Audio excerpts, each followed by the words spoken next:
नमस्कार मैत्रिणींनो, तू ही रे माझा मित्र या मालिकेतील पुढील एपिसोड आज आपण बघणार आहोत. अर्णवच्या आजीने स्वतःला तिच्या बेडरूममध्ये कोंडून घेतलं असतं आणि सर्वजण बाहेरून दरवाजा वाजवत असतात. मामी, मामा, अर्णव सर्वजण, ईश्वरीसुद्धा त्यामध्ये असते. पण आजी काही दरवाजा उघडत नसतात. तर शेवटी अर्णवची बहीण म्हणते, 1 मिनिट चिंटू, हा दरवाजा आपण तोडून टाकूया.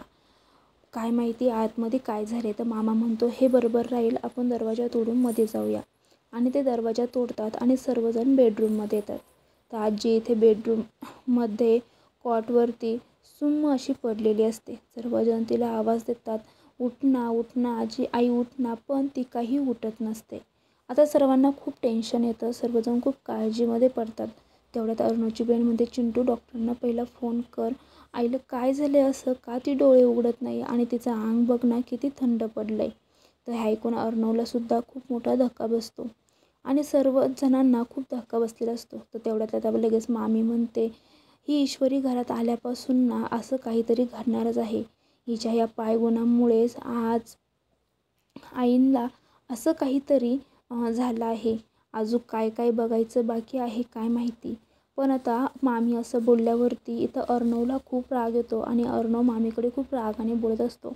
आणि आता मामाही म्हणतो, तू जरा शांत बसशील का, इथे आताची परिस्थिती काय आहे आणि तू काय बोलते. तुला जर इथं शांत बसायचं नसेल तर तू ह्या बेडरूमच्या बाहेर निघून जा आणि आम्हाला बघू दे काय करायचं ते. आणि सर्वजण पुन्हा आजीला उठवण्याचा प्रयत्न करतात, पण आजी मात्र उठायला तयार नसते.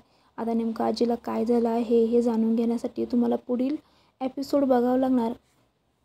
पुढील एपिसोडसाठी प्लीज आपल्या मनोरंजन मराठी या चॅनलला सबस्क्राईब करा. आणि तुम्ही हा व्हिडिओ ऐकलाय ना, त्याबद्दल फक्त व्हिडिओला एक लाईक करा आणि कमेंटमध्ये तुमची प्रतिक्रिया नक्की कळवा. थँक्यू.